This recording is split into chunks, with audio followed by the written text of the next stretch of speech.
कल्पना कीजिए उस दुनिया की जो अभी अभी एक भयंकर तबाही से गुजरी हो। 1914 से 1918 के बीच के वो 4 साल जिन्होंने इंसानियत की रूह को झकझोर कर रख दिया था। करोड़ों जानें चली गईं, सदियों पुराने साम्राज्य ताश के पत्तों की तरह ढह गए और चारों ओर सिर्फ और सिर्फ विनाश का मंजर था। इसी महायुद्ध की राख से एक बिल्कुल नई विश्व व्यवस्था बनाने का प्रयास शुरू हुआ। एक ऐसा सपना जो बेहद महत्वाकांक्षी था, लेकिन अंततः अंदर से खोखला निकला।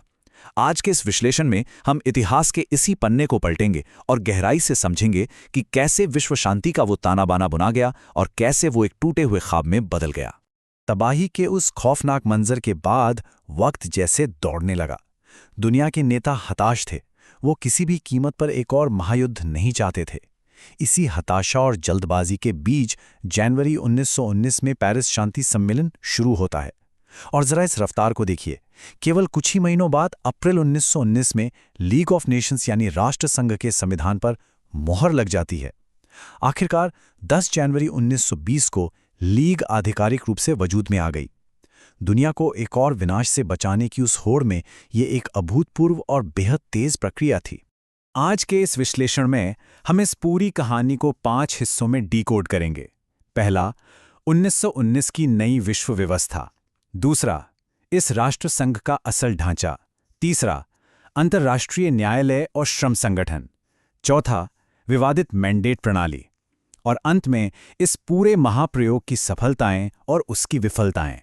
तो चलिए शुरू करते हैं भाग 1, 1919 की नई विश्व व्यवस्था, युद्ध की राख से एक नई शुरुआत। प्रथम विश्व युद्ध की भारी कीमत ने दुनिया को ये सोचने पर मजबूर कर दिया कि सामूहिक सुरक्षा का कोई नया रास्ता खोजना ही होगा। अब इस बात पर गौर कीजिए, शुरुआत में 44 देशों ने एक साथ आकर इस संस्था की नींव रखी। मकसद बिल्कुल साफ था, निरस्त्रीकरण यानी हथियारों की होड़ को कम करना, सामूहिक सुरक्षा के जरिए युद्ध को रोकना और देशों के बीच के झगड़ों को कूटनीति से सुलझाना। अमेरिकी राष्ट्रपति वुडरो विल्सन ने इसके लिए अपनी पूरी ताकत झोंक दी थी। यह इतिहास में पहली बार था जब कूटनीति को बंद कमरों के अंधेरे से निकालकर दुनिया के सामने एक खुले मंच पर लाने का इतना गंभीर प्रयास किया जा रहा था। आगे बढ़ते हैं भाग 2 की ओर, राष्ट्र संघ की संरचना। आखिर शांति का यह तंत्र काम कैसे करता था? इसके भीतर असली ताकत किसके हाथों में थी? लीग के भीतर के शक्ति संतुलन को समझना सच में बहुत दिलचस्प है। इसके 2 सबसे प्रमुख अंग थे, साधारण सभा और परिषद यानी काउंसिल। साधारण सभा एक ऐसा मंच था जहां सभी छोटे बड़े देशों को समानता का दर्जा और एक वोट देने का अधिकार था। इसकी बैठकें हर साल जिनेवा में होती थी, लेकिन असली खेल परिषद में था। इसकी सदस्यता सीमित थी और इसमें फ्रांस, ब्रिटेन, इटली और जापान जैसे स्थायी सदस्य बैठे थे जिनके पास वीटो की असीम ताकत थी। यहीं पर हमें समानता के उन ऊंचे आदर्शों और महान शक्तियों के कड़वे यथार्थ के बीच का असली टकराव देखने को मिलता है। भाग 3, आईसीजे और आईएलओ यानी वैश्विक स्तर पर न्याय और श्रम। लीग का मकसद केवल राजनीति तक सीमित नहीं था। इसने न्याय और मजदूरों के अधिकारों के लिए भी अपनी स्वायत्त संस्थाएं खड़ी की। यहाँ सबसे अहम बात यह थी कि युद्ध के मैदान की जगह अदालत के कमरों को दी जा रही थी। नीदरलैंड्स के हेग में अंतर्राष्ट्रीय न्यायालय की स्थापना हुई। इसमें 15 न्यायाधीश थे जिन्हें 9 साल के लंबे कार्यकाल के लिए चुना जाता था ताकि न्याय में निरंतरता बनी रहे। इसका काम था अंतर्राष्ट्रीय विवादों का शांति और न्याय के साथ निपटारा करना।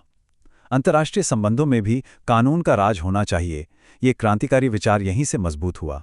और न्याय के साथ साथ इंसानी हकों के लिए अंतर्राष्ट्रीय श्रम संगठन भी बनाया गया। जरा इसके इस ढांचे को देखिए, सत्ता के संतुलन का ये एक बेहतरीन नमूना है। इसका उद्देश्य मजदूरों का शोषण रोकना था। इसके शासी निकाय में 50% सरकारें थीं, 25% नियोक्ता यानी मालिक थे और 25% प्रतिनिधि सीधे मजदूरों के थे। इस अनूठे मॉडल ने ये सुनिश्चित किया कि नीतियां बनाते वक्त सिर्फ सरकारों की मनमानी न चले, बल्कि पूंजीपतियों और मजदूरों दोनों की आवाज समान रूप से सुनी जाए। अब आते हैं भाग 4 पर, मैंडेट प्रणाली। ये असल में एक संरक्षण था या फिर साम्राज्यवाद का कोई नया रूप। ये प्रथम विश्व युद्ध के बाद की सबसे विवादास्पद नीतियों में से एक थी। लीग के अनुच्छेद 22 ने मैंडेट प्रणाली को जन्म दिया। इसके तहत तय हुआ कि पराजित देशों जैसे कि जर्मनी और उस्मानी साम्राज्य के जो इलाके अभी खुद पर शासन नहीं कर सकते, उन्हें विजयी राष्ट्रों को सौंप दिया जाए। ब्रिटेन और फ्रांस जैसी ताकतों को इन इलाकों का पवित्र उत्तरदायित्व सौंपा गया उन्हें एक ट्रस्टी की तरह काम करना था ताकि वहां के लोग आज़ादी के लिए तैयार हो सकें। सिद्धांत की बात करें तो ये एक बेहद महान विचार लगता है ना। इन क्षेत्रों को 3 श्रेणियों में बांटा गया। क्लास ए में इराक और सीरिया जैसे क्षेत्र थे जो आज़ादी के बिल्कुल मुहाने पर थे। क्लास बी में मध्य अफ्रीका के वो इलाके थे जिन्हें अभी विकास और प्रशासन की सख्त जरूरत थी। और क्लास सी में दक्षिण पश्चिम अफ्रीका जैसे क्षेत्र थे जिन्हें सीधे तौर पर विजेता देशों के हिस्से के रूप में ही प्रशासित किया जाना था।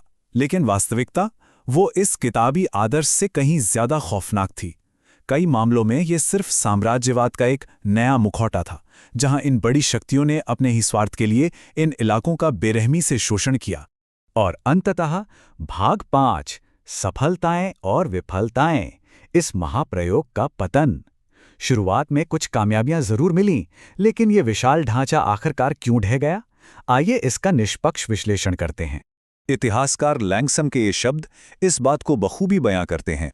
विश्व शांति को प्रभावित करने वाला कोई भी मामला साधारण सभा में वाद विवाद का विषय था। यह हमें दिखाता है कि सैद्धांतिक रूप से इस मंच का दायरा कितना बड़ा था।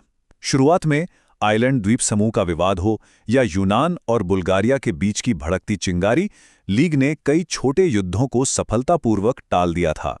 लेकिन ये ऊंचे ऊंचे आदर्श जब असल दुनिया की कठोर सच्चाइयों से टकराए तो चकनाचूर हो गए। यही इसके पतन की असली कहानी है। सबसे बड़ा झटका तो यही था कि इसका मुख्य वास्तुकार यानी अमेरिका कभी इसका सदस्य ही नहीं बना। दूसरी सबसे बड़ी खामी थी सर्वसम्मति से फैसले लेने की शर्त, यानी अगर एक भी देश असहमत है तो पूरा तंत्र लकवाग्रस्त। इनके पास अपनी कोई सेना भी नहीं थी। और सबसे अहम बात, ये पेरिस की उस अपमानजनक वर्साय संधि से इस कदर जुड़ा था कि हारे हुए देश इसे हमेशा विजेताओं की एक साजिश ही मानते रहे। इन्हीं अंदरूनी खोखलेपन ने 1939 में दुनिया को एक और पहले से भी ज्यादा भयानक विश्वयुद्ध की आग में धकेल दिया। द्वितीय विश्व युद्ध की राख के बीच 1946 में राष्ट्रसंघ को आधिकारिक रूप से दफन कर दिया गया।